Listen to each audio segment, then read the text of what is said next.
Peace and welcome to the Atlantis School for Gifted Youngsters.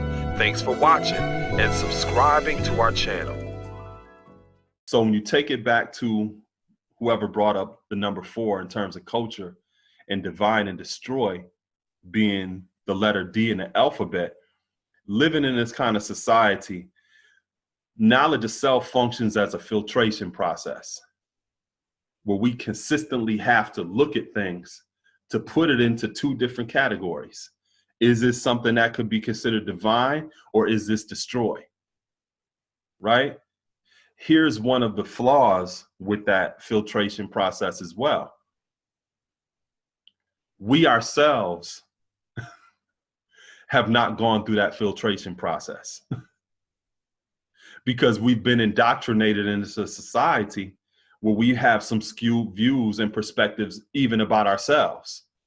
So think about that. Sometimes it further compounds things because, like I mentioned before, when people come into this culture and they haven't really went through a self-diagnostic and they haven't really unlearned some of these things about being indoctrinated and taking on views that are Western, we just take all of this culture, this sum total of people activities, and just spread it over the top of the dysfunction that we bringing into it.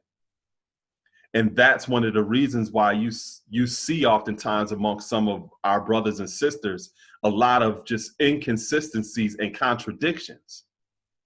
We say this, but then we're doing this. We say that, oh, yo, we all about the Father. The Father said this, the Father did that, this, that, and the third. But we have not volunteered 1 hour in 15 years. We haven't done anything in our community for nobody. We're not working around any kind of youth. We're not giving youth any kind of advice about anything. We're not doing any of those things that we say the Father did. Right? But we talking and we saying that, you know, this, that, and the third. There's a contradiction there. You know what I'm saying? And one of the things we talked about in some of the earlier classes, if you bring that up to some people, it creates cognitive dissonance. And it's difficult to accept that. You know what I'm saying? Some people, they'll try to clown you if you bring it up. Some people, they will attack you if you point that out. Some will just straight try to ignore it because they don't want to deal with it or accept it. So because we've been made other than ourselves, like we learned in the 1 to 36, or just take it to the culture degree in the 1 to 36. Because this is a key reason why we've been made other than ourselves. My uncle doesn't talk his own language.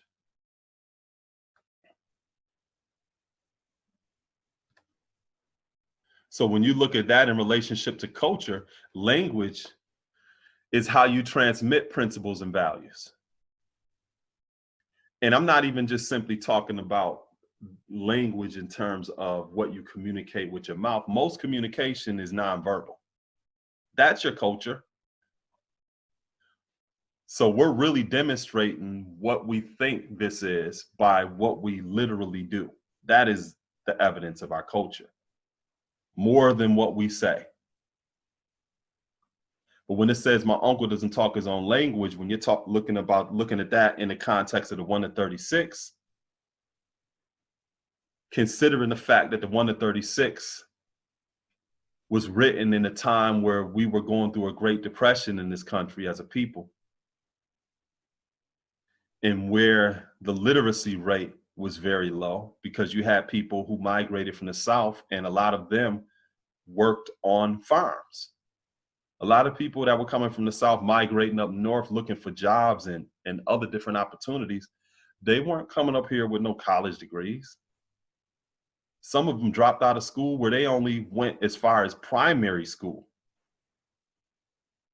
So in terms of academics, that may not have been their strong suit.